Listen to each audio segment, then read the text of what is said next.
Goedemorgen. Good morning. It's my Dutch cup. I'm in the kitchen at home. I'm in a cup of tea, some toast, and I'm off to meet Stu Maddox and his mate Bruce. We're going roach fishing for the day. Stu contacted me recently. We're in regular contact anyway, but he contacted me recently specifically about a lake that he'd come across that contains monster roach. So I didn't need any more encouragement.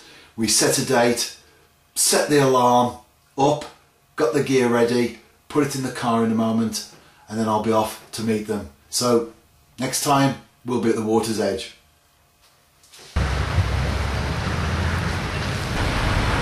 I'm at the water's edge. First thing I did, because of the weather, because of the conditions, it's quite windy and showery at times, and some of them are quite heavy. So the first thing I did was to get the shelter up, make camp, because I'm here for the day. Second thing, before I even start to think about fishing, is to plumb the depth. So I set a small pike bob, 5 gram pike bob, onto my line, cast out around the swim, no snags as expected, and to get a good idea of the depth. So a rod length out, I got 10 feet of water, and that then fairly quickly shelves into 12 feet and 14 feet. Certainly as far as I'm going to fish, that's what I've got in front of me. 10 foot just under the rod tip, and then into 12, 14. So that gives me a good idea of what's in front of me, and so that I can then confidently target a couple of areas. I'm fishing 2 rods, and then stick with those areas for the day. So, as I say, let's see how it goes. I'm now fishing, and the rain has started again, so I'm glad to be under my shelter. It's quite windy as well, so I've positioned the rods down the bank, and I've got my bite alarms there. They're not actually switched on, but I'm using them to just hold the rod. And then of course the rod itself there, quiver tip. I'll talk more about that later. But hopefully those quiver tips will be bouncing around all day long. Bruce hasn't arrived yet, but Stu's fishing in the next peg, so I'm off to see him and see how he's doing so far.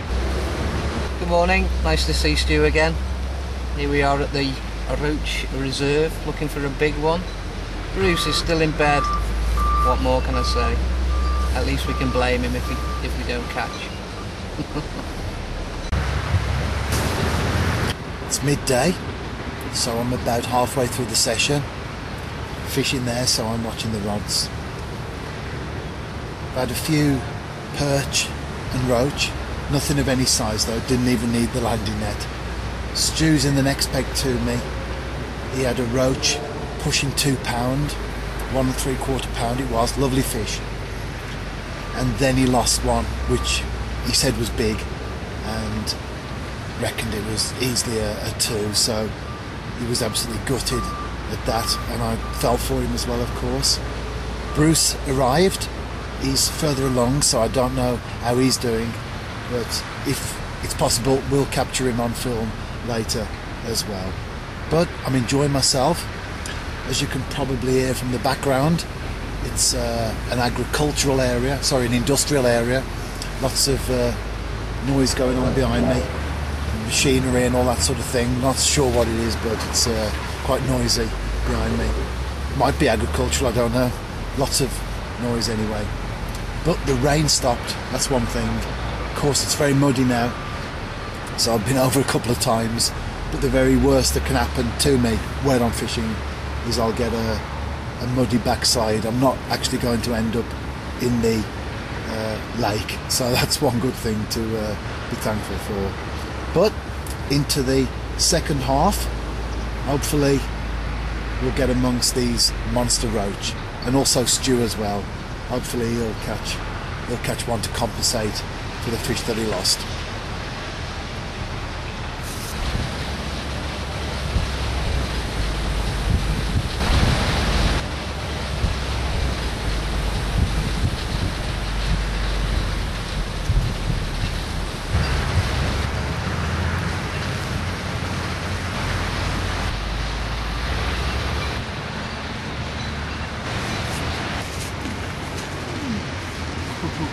I'm back again, session 2 on my own this time, and leaving my line.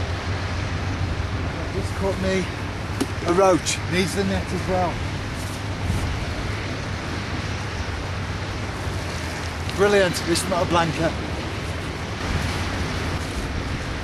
And I'm into a fish on the other rod, almost straight away. It's fighting well. So I'm going to net this.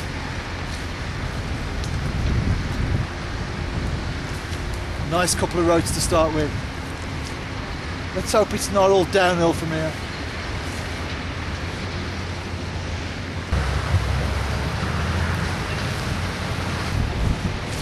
This is a much better fish. Is it going to be the monster that I'm after? Certainly a good one.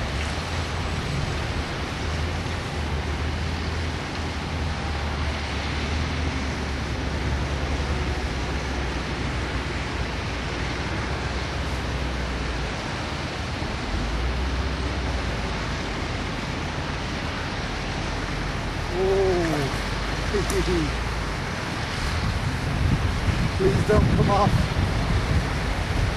Yes! Fantastic. I think I might have to weigh this one. Brilliant fish. Oh, absolutely marvellous. Yes.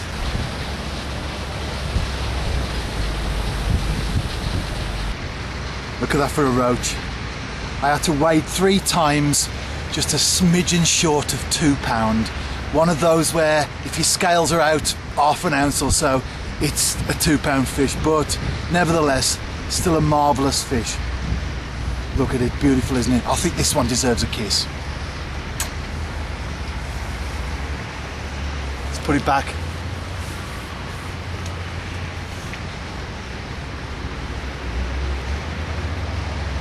There it goes.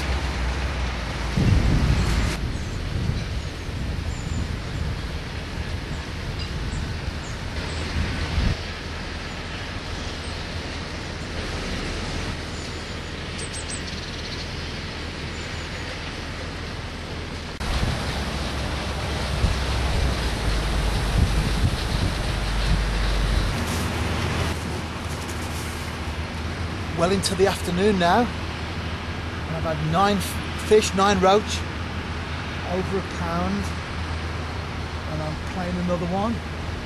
Don't know what size it is. Looks like it's a bit short of £1, but still a good fish. It was £1, £1 1 ounce, so that's my 10th roach over £1 today. Not quite broke the £2 barrier, just a tiny fraction underneath it, but I'm really enjoying myself. And there's still another hour and a half left, so who knows, into that dusk period and the big roach might come on. Wouldn't it be great to end the day with a £2 fish?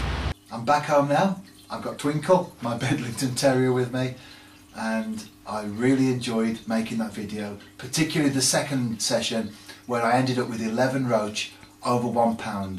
I think it goes without saying I will be back to that place, and as they say, watch this space.